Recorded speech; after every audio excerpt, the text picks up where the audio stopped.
This is Eddie Hearn, Matchroom Boxing. You're watching Sporting Icons. You don't need to be anywhere else. Okay, so the current unified world heavyweight champion, Oleksandr Usyk, was asked by CNN about his intentions of returning to the ring, i.e. the rematch with Anthony Joshua. I mean, what a ridiculous question. I mean, his country of Ukraine has just been invaded by Vladimir Putin's Russian soldiers. And you want to ask me about a boxing match? Anyway, Oleksandr Usyk replied with this: I really don't know when I'm going to be stepping back in the ring. My country and my pride are more important to me than a belt. Oleksandr Usyk's statement. Bravo. Absolutely correct. Of course it is. When your family, your friends, your loved ones, your country, yourself are under life-threatening circumstances, where should your priorities be? Should it be on that or a silly little boxing match? Regardless of how much money's on the line, it makes no difference. Of course. So let's give him massive, massive credit, because he's got enough money to flee the country if he wanted to. Of course he could. Same to Vasyl Lomachenko, same to the Klitschko brothers and anybody else involved. Okay, again, I'm not here to say who's on the side of right and wrong. I have absolutely no idea. My heart tells me that Ukraine are the victims in this one. Hey, maybe I'm wrong on this one. I don't know. Anyway, if you cast your minds back to, a week, maybe 2 weeks ago now, I did a video saying that potentially this could happen. The Anthony Joshua Oleksandr Usyk rematch could be in jeopardy if Russia does in fact go through with its threat and invades Ukraine. Yes, I was the first person to put that out there and put that out there into the air. I'm not asking for any kind of credit here, by the way, but worship me just a little bit. How many comments was I getting on that, just on that one video alone? Oh, Sporting Icons coming up with fake stories again. You don't know what he's talking about. It's all just media propaganda. Russia will never invade Ukraine. Even if he did, Oleksandr Usyk is despised by his own countrymen of Ukraine because they consider him Russian because of his orthodox ways and blah, blah, blah. And then suddenly other things start turning out. Oh, well, Anthony Joshua got himself out of that one, didn't he? What the fuck you mean Anthony Joshua got himself out of that one? What do you think he'd done? Call up his old mate Vladimir Putin and ask him to call in a favour? Hello, mate, would you mind invading Ukraine for me? Because I'm petrified of Oleksandr Usyk. I don't want to go through this rematch. Please, please, please invade Ukraine so I can get myself out of this rematch. Do you listen to yourselves? Do you? Absolute madness. Anyway, that said, Oleksandr Usyk is absolutely correct. Of course he's correct. Far more important things to worry about than a silly little boxing match. In the grand scheme of things, that's what it really is. Now, people, of course, will ask, well, what will happen with the belts?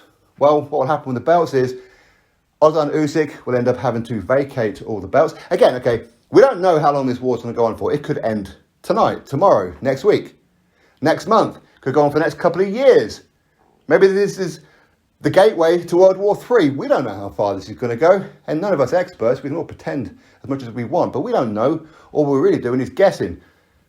But if he ends up having to give it up because he's going on for too long, then ultimately what's going to happen is he will have to vacate the belts.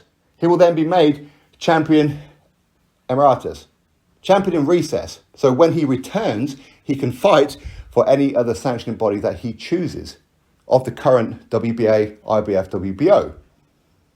Now, that means all three of those belts, yes, the IBO is there as well, but who cares about that? But those belts will then be fragmented, all become vacant. Anthony Joshua, because he's got a rematch clause, can then choose what belt he's going to go for. So he won't get all the belts back. So anybody thinking that that's what's going to happen, that isn't going to happen. He will then have to fight. If he chooses to fight for the vacant WBO belt, he'll have to fight Joe Joyce. If he says, you know what, I want the IBF, the vacant IBF, he's going to have to fight Filip Hrgović, currently, of course. If he wants the WBA, he's going to have to go fight currently, potentially at least, Trevor Bryan. That's probably the easiest one of the lot, if we're being brutally honest, and I wouldn't blame him for taking that one. I certainly would.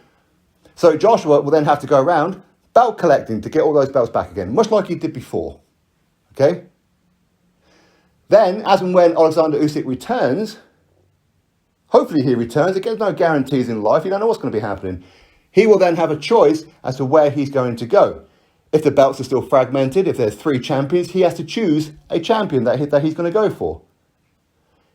If Anthony Joshua somehow, or somebody else, belt collects, by the time Usyk comes back, Usyk can then fight for all those belts back again. Yes, of course, it puts Undisputed way back on the back burner. Of course it does. Ultimately, when it comes down to this particular conflict and any other kind of life-threatening conflicts, it's irrelevant, isn't it? It's not Usyk's fault. He didn't start the war. It's not Joshua's fault either. I said he didn't call in a favour from Vladimir Putin. Okay? He didn't get himself out of this fight. Of course not. He's quite willing and able to fight Alexandr Usyk. It's far easier for him to fight one guy, Alexandr Usyk, to A, get revenge on the guy who beat him, and B, get all those belts back in one foul swoop. Instead, go belt collecting. Anyway, Alexandr Usyk is absolutely correct. Far more important things than world titles. Your family, your country, your pride, your loved ones, your very well-being, your livelihood, everything is at risk from currently his Russian invaders. And he's chosen a side. His side is Ukraine. Drop your thoughts below, click thumbs up, subscribe, and I'll catch you on the next video.